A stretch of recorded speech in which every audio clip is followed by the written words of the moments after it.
Hey guys, and welcome back to another YouTube video. In this video, we're going through the North Melbourne versus Richmond game.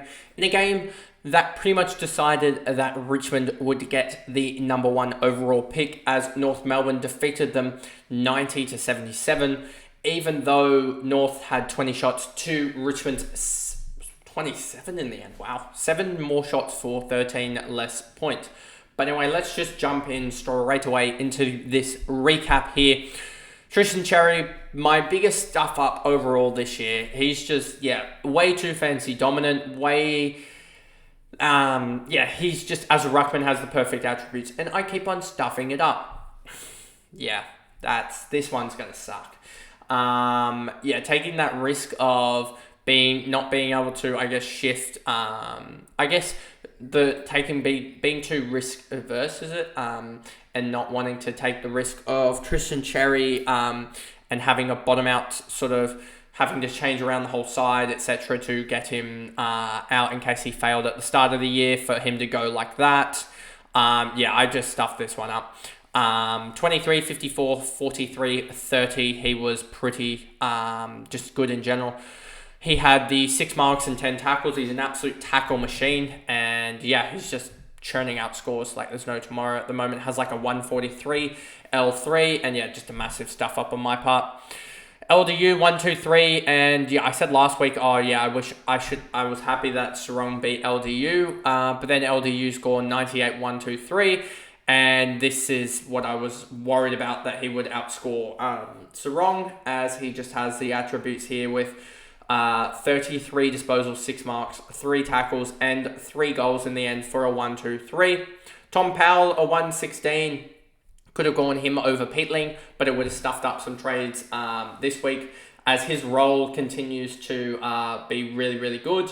He ended up with a 33, 28, 28, 27. I need to just double check if to see his role again, because I believe it was a halfback role, just looking at the stats here, but I'll need to check in case it was on ball because of those stats. But 8 marks, 8 tackles is huge from him. Scott, I said last week wouldn't be the best option. I said after the Carlton game that he would be a good option. Then he failed against against Geelong, but then has come back on fire here with a 43-point last quarter after a 33-point first, with 28, 7 and 3 and a goal. This is why I thought he would be a decent option, just because I thought that their run coming up was before the Geelong game was pretty good for transition points, and I thought he was one that did really well on transition. So he had a fail week one week, but he's come back strong the next, and now he's averaging 87 across those two. So he looks to be an all right sort of option potentially as a 7th defender. Core Sheasel with a 100 on the dot. He did all right. He got 29 touches, 5 marks, 3 tackles, didn't really kick absolutely into gear, but he did enough with 29, 5 and 3. Stevenson 99, I think, playing out the back, I want to say, with 17 touches, 8 marks, 5 tackles. A lot of non-disposal points in this game for North. Archer 98, he had 28 and 5. McKercher 97, he had 31, 3 and 2. Combin 87, playing down back as well with 22 and 9 marks, so they must have kicked it about quite a lot. McDonald with 19, 10 marks. Larkey with 12, 8 and 5 goals as well, so he was absolutely huge. Tucker Simpkin with an 80, just didn't get going in the last quarter. Would have liked a little bit more from him for the Supercoach side of things, with 25 and 3, but Supercoach can get in the bin this year. Phillips, a 70, with 15, 1 and 6. Seems like he might have been in a tagging role, I would suspect. Even though Tim Taranto went 111, I don't know who else you would tag, but maybe you were tagging Bolton for some reason. Zerha, Ford, Curtis, Teakle, Dersma, Pink, Stevenson, and Hansen came on as the sub for an 11. I really wish they just drop him or something so that I could get the points there. But I think North do have West Coast next week, which at an early time in the week, which sort of stuffs up the blanks in the forward line. I really wish I was able to play an F7, like emergency in F7, but I can't this week. Nank 1, 2, 3. I have considered going Nank at 949k. He'd be an easy swap from the likes of a Grundy or something to a Nank.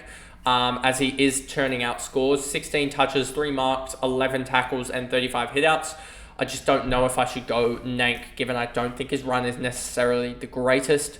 Taranto 111. Again, he's always shown signs, but yeah, injury here, DMP, a low score, and then a large DMP for the large part of the sort of first third of the season. He was not scoring the greatest, so he'll be an interesting one next year at 95. Can he regain form, because he is a 110, 115 guy at his greatest? But with Richmond going through a very turbulent time, and I think there'll be a lot of rookies there. I don't know how he'll necessarily go. Baker 84 looks like he may be on the move, so we'll see that, one of the many movers. Floston, Prestia, Hopper, Campbell 70. Just in general scored pretty well. Kicked 1 goal, 2, had 15 touches. Graham, Broad, Kaczynski, Rioli. Banks will be an interesting one if Rioli does move, I would think, because he seems next in line. So watch that space if Rioli does get on the move, as Banks should open up to being, I would suspect, a potential 30-point increase just because his role opens up. Martin, Mansell, Brown, Miller, Ralph Smith, Bolter, Green, subbed out on 34. Trezise as well is another one that could really benefit from the likes of Rioli being on the move. So that'll be a watch in preseason if that does actually eventuate. And the McIntosh came on as sub, and 26 in the last quarter for him. He did come onto the ground 17 minutes into the third, so he did score in the third, but then made it up for in the last quarter. And yes, a short recap. I probably just want to skip over North every single week, it seems like. But that may be a good thing, actually, thinking about it for Richmond, is that I said earlier that I don't know how Taranto will score just because they'll bottom out. I don't know how, but look at North Melbourne. LDU scores well. You've got Sheasel scoring well. Tristan Cherry scoring well. So you still have good scorers in there, as well as weeks where they have 5 or 6 guys go big. So I don't know if it's necessarily the end of the world that Richmond are going to bottom out in the next year, well, the end of this year, next year, and I don't know about 2026. Could be sort of the position North are in, etc. But anyway, that is the video there. And if you did enjoy it, remember to like and subscribe, turn the notification bell on so you catch all of the videos that will be happening on Tuesday and Wednesday. And I'll see you guys in those recaps. Bye, guys.